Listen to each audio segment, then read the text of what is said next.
Good morning, good afternoon, and good evening, YouTubers. This is Jerry Diamond, How to Get Out of Babylon. And I am going to tie a couple of widely spread sets of pictures together. So, I want to start with a few questions. And this is to me, this is huge. It's momentous. I've been sitting here just like, do I even really want to get into this? I want to make a comment that a few weeks ago,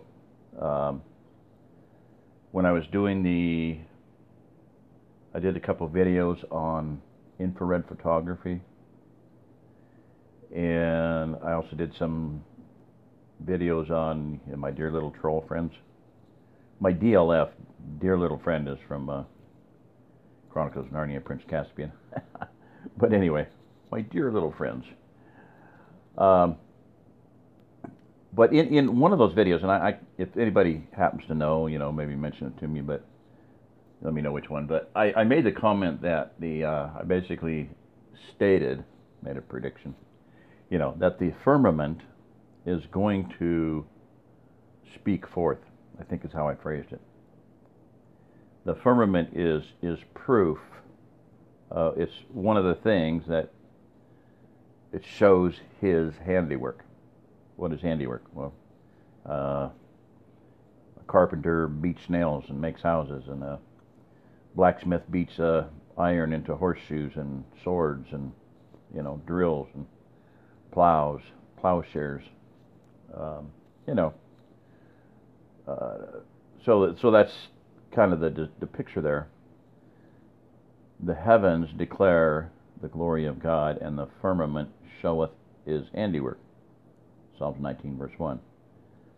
And figure everybody that's listened to me for a while and has ever studied flat Earth would know that my question here, why did this man quit NASA? This was the father of NASA. He's a guy that came over from Nazi Germany. We brought him over Operation Paperclip, and he was essentially the man who built NASA. He's the one that gave us the heavy lift Saturn V rockets and all the tech, not all the technology, but he spearheaded the whole thing. He basically built it. And in 1972, he quit. So now it says, did he find the truth? As if sometime in there he found the truth. Well, and put it on his gravestone. Because what he had on his gravestone, he instructed his wife to put one thing and one thing only on his gravestone. Psalm 19, verse 1. Okay. The heavens declare the glory of God, and the firmament showeth his handiwork. Now, oddly enough, I don't believe that he sometime during his life he found the truth. No, when he, as a head of NASA, the first thing he did was he went on an expedition to Antarctica. Now, what does NASA and Antarctica have to do with each other? What's the connection there, other than the fact that they have a whole fleet of C-130s, and that's where they launch their balloons from, with lots of cranes and whatnot. They're balloons carrying satellites. You can see video of it. I'm not making it up. Fact, So anyway, I'm not saying anything more about it, but there are a lot of satellites launched from Antarctica on balloons. They crash around here and there with the balloon. Sometimes they crash on takeoff. One crashed in Australia, I think it was, Brazil or whatever. But anyway, it was being dragged. The balloon didn't lift high enough, and the satellite it got caught by the wind, and it bowled the whole car over. Almost killed somebody. Came real close to it just rolled the whole big old SUV right over. So anyway, and it was millions, and the article said, it was millions and millions of dollars of high-tech satellite cameras, high resolution cameras, that NASA was using to do something or other, to pretend or to test how to put up a real satellite with real equipment on it. Ha ha ha. No, it was millions of dollars. It was a real satellite. Okay, So my question is that I think he knew going in. He was at NASA. He was told what the deal was. He was told what the score was. They took him to Antarctica to show him, and that's what I want to deal with here. Okay, so a few other questions related. Why was there a TV show called Under the Dome? The Simpsons are always talking about the dome.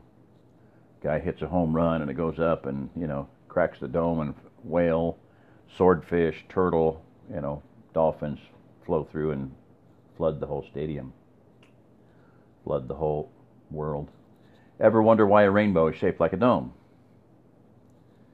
Ever wonder why the second rainbow on the outside is an exact mirror image in reverse order of the lights, the band of the spectrum in the inner rainbow? Ever wonder why sundogs look like they do? They look like the inside of a bowl with a light on it. Try it sometime. I'll do it sometime, but fact, This is supposedly, it says, top of Mount Everest. And this guy here has blazing yellow hair. But he's pointing up to where there's a arc going up and an arc coming down, and et cetera, et cetera, et cetera. So, somewhere, it says Mount Everest. I kind of doubt Mount Everest, there's anything like that up there. Maybe it meant Mount Evans, or maybe another mountain somewhere. Ever wonder why virtually every single ancient civilization, Maya, Inca, Aztec, Hindu, Chinese, Egyptian, Hebrew, on and on and on and on, all had some depiction of a sea around the earth, clouds, sun, moon, stars up in the sky, a firmament separating the waters below from the waters above. And this is Logos Bible software. For $1,000, you can buy this software, which will make you a Bible scholar, give you a lot of tools. Okay, $1,000. That is their depiction of what the Bible says. The world, the heavens above, the earth beneath, and the world, and the below the earth, beneath the earth, Sheol. That's what the Bible says it looks like. Now, Kent Hovind and Ken Ham and all these people that are mock Bible scholars that are mocking the Bible, mocking God. They don't say, they disagree that the Bible says this. I heard an atheist one time. I thought he was a Baptist preacher at first because he had a polyester suit and looked like kind of had a slick back hair or whatever. And he was saying, the Bible teaches a flat earth. The Bible is obvious, completely, no question, 100%. The Bible is taught flat earth. And it turns out, he said, that's what the Bible teaches, and therefore the Bible's wrong, and there is no God. He was an atheist. He was an atheist saying that we have science now, and science has proven that there is no God because the Bible's wrong.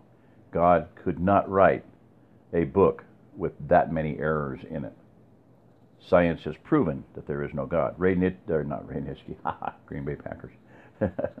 Friedrich Nietzsche said, God is dead, science killed him.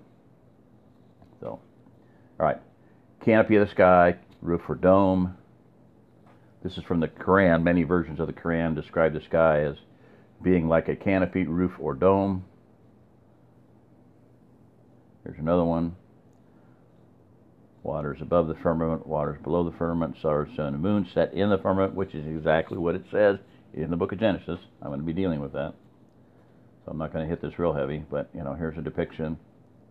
Here's another one, waters above, firmament, separating the waters above from that below. Heavens are the dwelling place of God. The earth is his footstool. How many footstools have you seen that are basketball size or soccer ball or beach ball? How many footstools have you ever seen in your life that roll around when you try to put your feet on them? And the only place you can put your feet is on the top, and then it moves. The earth is his footstool. Granted, there may be a footstool out there with 3 legs, but most of them have 4. So I'm say any more about that. Whatever this is from, I don't know, but it's looks like a weatherman playing, God over the some domed city. This looks like it might be Aztec, Mayan, who knows, India. So this is kind of the depiction of what people kind of sort of think the flat Earth looks like. We don't know. Won't know until they tell us. Won't know until it's made clearer. So, sun and the moon going around, firmament of the sky. This one's interesting. This shows that the Earth, the firmament and everything the Earth is a gigantic capacitor/battery. You have the land in the middle, the oceans around it. The oceans are an electrolytic solution. Earth is negative for a fact. We all know. I mean, you should know by now. I've said it often enough. Earth is negative. So the center of the battery, look at a D cell battery. It's probably the best, easiest one to imagine. That center, negative, you got your electrolyte, and the casing is your positive. So, negative, electrolytic solution, positive. The sun is a positive charge, moon is a negative charge.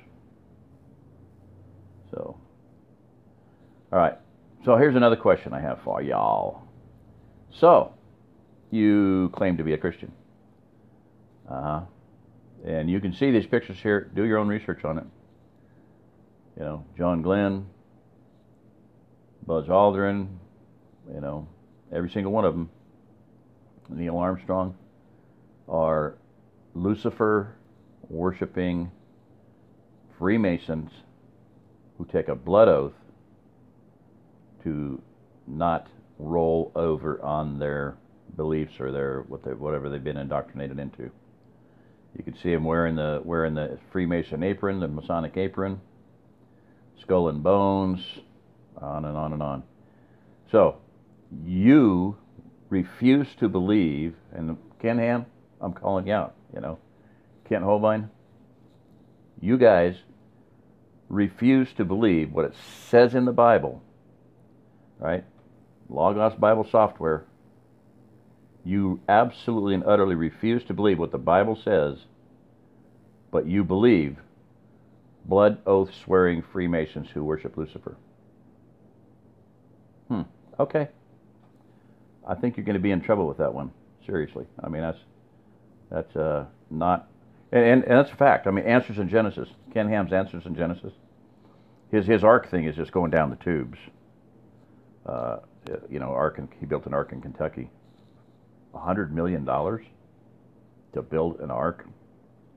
I mean, it's one of the biggest laughing stocks in the world right now. So, but unfortunately, and he published a picture of it on Facebook with a flat horizon, and a gal mentioned it, and so he pulled it off Facebook and banned her from his forum. He won't let flat earthers go to his conferences. The guy's a joke, a joke, a J-O-K-E joke. Loser is a good word for him. Ken Holbein, and they're doing it for money. It's money. So it's sad. It's wrong. It's definitely wrong. It's sick. It's sad. But they believe, these guys, and Kent Holbein insist. He plays a clip of one of these astronauts saying, "Oh, it was really neat, and I'm a Christian, and I go to church." The Christ that they believe in is not the Christ that you believe in. They believe in Lucifer. They do not believe in Jesus Christ. I'm here to tell you, Kent Holbein. Extract cranium from rectal defilade. Do one of those auto extractions. Delicate surgery. Extract cranium from rectal defilade. Figure that one out. No, and then he berates people for not believing this astronaut, because this astronaut's a Christian. He wouldn't lie.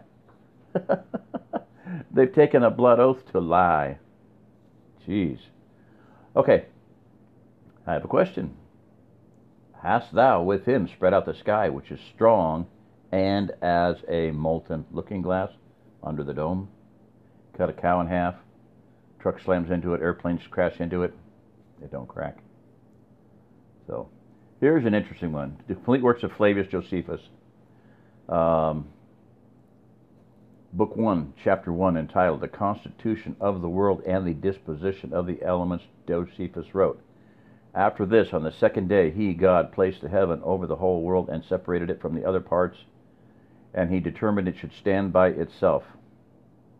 He also placed a crystalline firmament around it, and put together in a manner agreeable to the earth, and fitted it for giving moisture and rain, and for affording the advantage of dews. On the fourth day he adorned the heaven with the sun, the moon, and the other stars, and appointed them their courses, that the vicissitudes of the seasons might be clearly signified.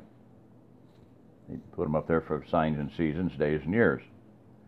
It says that in the Bible. Josephus is just saying that in a different way, according to his understanding, his tainted, ancient, Hebrew-based understanding. So I'm going to have to minimize. So I don't have to be flipping back and forth. The term stereotype derives from the Greek words stereos, firm, solid, and typos, impression, hence solid impression. Firmament. And God said, let there be a firmament in the midst of the waters, and let it divide the waters from the waters. And God made the firmament, and divided the waters which were under the firmament from the waters which were above the firmament. And it was so. And God called the firmament heaven. Now the thing that is just absolutely mind-boggling to me is the second day of creation. It is the only thing that the Creator did on the second day of creation. These guys all claim to be literalists. They claim to believe the Bible, and they say that the firmament does not exist. There is no such thing as a firmament. For all practical purposes, it's not the sky. You know, Kent Holbein mocks the Bible's own description of the firmament. He mocks it, makes fun of it. I'll just put it mildly, I would rather doubt that the Creator of the universe appreciates people mocking his work and ridiculing it, and basically saying that it doesn't exist, and that he pissed away a whole day of creation, a whole day of work, wasted his time, because in their book it doesn't exist. On a globe, it flat don't exist, people. It flat does not exist. So, all right. I'm going to put this up here. This is Wikipedia. I want to move along. Rakia, firmament, the visible sky, was a solid. In the Old Testament, the word shamayim represented both the sky atmosphere and the dwelling place of God. Paul was caught up to the third heaven. Hello? There's the three heavens. The heavens of the sky and where the birds fly, that's the heaven. Second heaven, the firmament where the stars and the sun and the moon are, and the third heaven is God's throne. The rakia, or firmament, the visible sky, was a solid, inverted bowl over the earth, colored blue from the heavenly ocean above it. Rain, snow, wind, and hail were kept in storehouses, etc., etc. The waters for Noah's flood. Okay, Deuteronomy 4:32. Heaven extended down to and was coterminous with, i.e., it touched the farthest edges of the earth, i.e., Deuteronomy 4:32. Interesting statement. You know, look up the passages, but that is exactly what people who have some understanding of what the cosmology of the world looks like believe that. That's what's depicted Under the Dome, the series, and all these other things. Simpsons. There's a dome that comes down. It's an upside-down bowl. That explains why the rainbow looks like it does. It explains sundogs. It explains a lot of things. All right. Touches the farthest edges of the earth. Now, humans looking up from earth saw the floor of heaven, which was made of clear blue lapis lazuli, i.e., it's called terrible crystal sapphire, deep blue sapphire. You can watch a video online. Just look up sapphire. Look up blue sky stone. Watch the video on it. There's more than one, but one of them is pretty good. They have tested it. It's made of 70% oxygen. It is deep, brilliant, gorgeous, blazing blue, and they don't know what it's made of. They don't know how it was made. They don't know much about it at all.